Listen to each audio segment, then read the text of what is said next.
Em 16 de julho de 1983, os passageiros embarcaram em um voo de helicóptero atrasado do heliporto de Penzance, na Cornualha, Inglaterra, para o aeroporto de Santa Maria. Nas ilhas de Scilly, o curto trajeto sobre um trecho do Mar Céltico deveria durar apenas 20 minutos.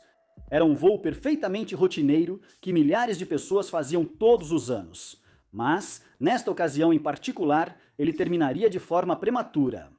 Com o helicóptero em questão caindo, aparentemente sem motivo algum, no mar, com a perda de quase todos a bordo.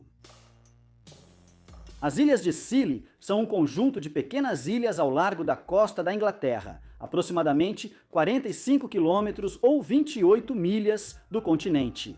Elas abrigam cerca de 2.000 residentes permanentes e recebem muitos mais turistas visitantes ao longo do ano. O turismo é uma das principais indústrias das ilhas, que também se destacam na agricultura e produção de flores de corte. A principal ilha do arquipélago é conhecida como Santa Maria. É aqui que a maioria dos salonianos vive. Ela tem uma rede viária desenvolvida, conexões de barco com ilhas próximas e aeroporto próprio. Em 1983, muitas das viagens de e para esse aeroporto eram feitas por helicóptero de passageiros. Para essa rota em particular, os helicópteros tinham várias vantagens em relação a outros meios de transporte. Os serviços de balsa podiam ser facilmente interrompidos pelo mau tempo e geralmente só eram lucrativos durante os meses de verão. Aviões de asa fixa, por sua vez, exigiam condições mais claras e maior visibilidade do que os helicópteros, limitando seu uso em condições climáticas adversas. Além disso, viajar para as ilhas de helicóptero era uma parte interessante e divertida da experiência do visitante. Os helicópteros eram rápidos, inovadores, confortáveis e ofereciam vistas incríveis. Por isso, a British Airways Helicopters mantinha um dos poucos serviços comerciais de helicóptero para passageiros no Reino Unido, entre Penzance e St. Mary's. No dia 16 de julho de 1983, um dos helicópteros normalmente usados para esse serviço estava passando por manutenção. A British Airways Helicopters forneceu uma aeronave substituta, um Sikorsky S-6, um de 24 lugares, que normalmente era usado para transportar trabalhadores de plataformas de petróleo de ida e volta às plataformas no Mar do Norte. Embora estivesse programado para decolar às 8h15 da manhã, o voo do dia 16 de julho foi atrasado devido ao mau tempo. Nuvens baixas pairavam no céu e uma névoa densa limitava a visibilidade. Conforme a manhã avançava, essas condições melhoraram um pouco. Após receber um relatório meteorológico de um helicóptero vindo na direção oposta, a tripulação decidiu prosseguir. Às 11h10 da manhã, com quase 3 horas de atraso. No comando do helicóptero estavam o capitão Dominic Lawler, de 37 anos, e o capitão Neil Charlton, de 20 anos, que atuaria como copiloto neste voo. Os pilotos tinham mais de 3.000 horas de voo cada um, e cada um já havia voado exatamente essa rota pelo menos 50 vezes antes. Eles contavam com o apoio do comissário de bordo, Robin Lander, de 22 anos, que cuidaria de 23 passageiros nessa viagem de 20 minutos sobre o mar. O voo transcorreu bem na maior parte do tempo. O helicóptero voava a uma altura relativamente baixa de 150 metros ou 500 pés para permanecer abaixo das nuvens. A visibilidade ainda era limitada e nenhum dos pilotos conseguia distinguir o horizonte.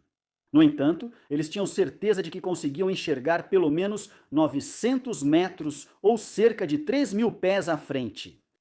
Essa era a distância mínima que eles precisavam enxergar para poder voar sob as regras de voo visual, ou seja, navegar visualmente em vez de depender apenas dos instrumentos.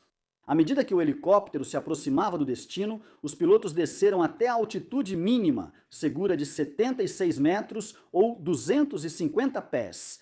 Isso foi em parte para se preparar para o pouso, e em parte porque eles acreditavam que isso permitiria passar por baixo do pior da neblina e das nuvens. Às 11h35 da manhã, sem aviso prévio, o helicóptero caiu na água do Mar Céltico. Apesar de equipada para pousar na água, o impacto foi tão forte que arrancou os flutuadores laterais que permitiriam isso. O helicóptero, agora incapaz de flutuar, quicou 3 vezes na superfície, parou bruscamente e quase imediatamente virou de cabeça para baixo. A água invadiu o cockpit e o compartimento de passageiros, dando aos 26 ocupantes da aeronave apenas alguns segundos para reagir. Das 26 pessoas a bordo, 6 conseguiram escapar antes que o helicóptero afundasse sob as ondas.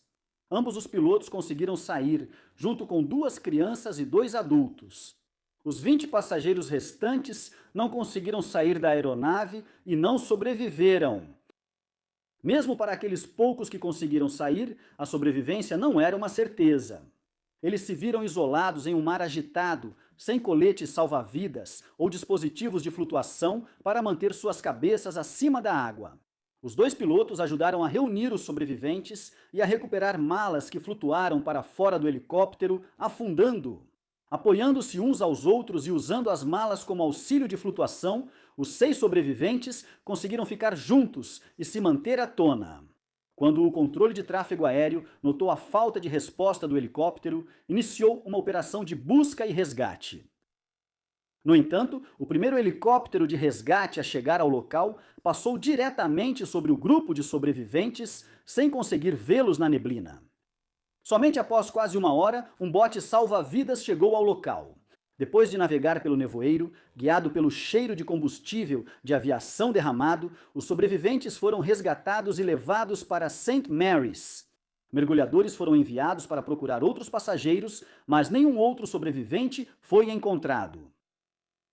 3 dias após o acidente, os destroços da fuselagem foram recuperados do fundo do mar por Crane. Uma investigação sobre a causa do acidente foi iniciada. O helicóptero estava em boas condições de funcionamento e as sugestões da mídia de que o acidente havia sido causado por uma colisão com um bando de gaivotas foram descartadas.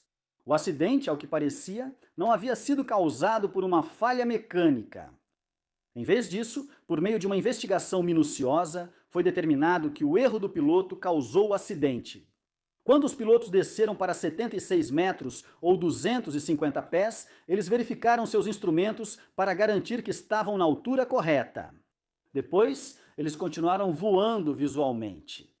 Infelizmente, as condições meteorológicas como neblina, nuvens e visibilidade limitada fizeram com que eles não percebessem que o helicóptero ainda estava descendo gradualmente. Ao longo de cerca de 1 minuto, o helicóptero continuou sua descida até colidir com a água. Durante esse tempo, um dos pilotos estava observando os instrumentos, mas estava concentrado na navegação e não na altitude. O outro piloto voava a aeronave seguindo as regras de voo visual. Mas as condições meteorológicas como neblina, nuvens e ausência de horizonte visível tornaram quase impossível para ele perceber apenas pela visão que o helicóptero estava descendo. Embora tenham cometido erros de julgamento e percepção, constatou-se que os pilotos estavam cumprindo as regras estabelecidas. De fato, as condições na época, embora longe do ideal, eram suficientemente claras para que o voo por regras de voo visual fosse permitido. Isso era algo que a Autoridade de Aviação Civil, ou AAC, já estava ativamente revisando mesmo antes do acidente. Haviam surgido preocupações sobre a visibilidade mínima permitida para voo visual e a AAC analisava suas diretrizes. Essa revisão, é claro, recebeu prioridade ainda maior à luz do acidente fatal. Um aviso sonoro de proximidade do solo ou um alarme sonoro de altitude poderia ter alertado os pilotos sobre a descida não intencional. Esse tipo de alarme era obrigatório em aviões, mas não em helicópteros. O relatório do acidente recomendou que fossem obrigatórios em helicópteros no Reino Unido e, em até 2 anos, isso se concretizou. A investigação também analisou o que poderia ter tornado o acidente mais sobrevivível. Outros passageiros que já haviam usado o serviço em outras ocasiões observaram que a instrução de segurança antes do voo era difícil de ouvir devido ao barulho dos rotores do helicóptero e que os passageiros podiam se movimentar pela cabine durante o voo.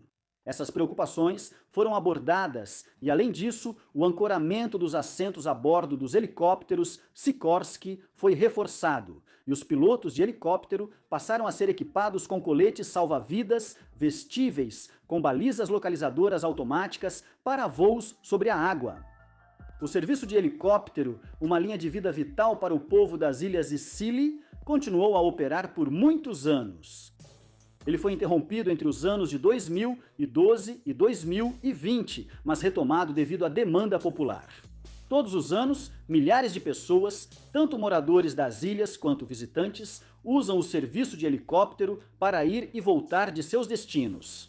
Por causa das mudanças feitas após o acidente de 1983, cada viajante faz isso com muito mais segurança do que seria possível de outra forma.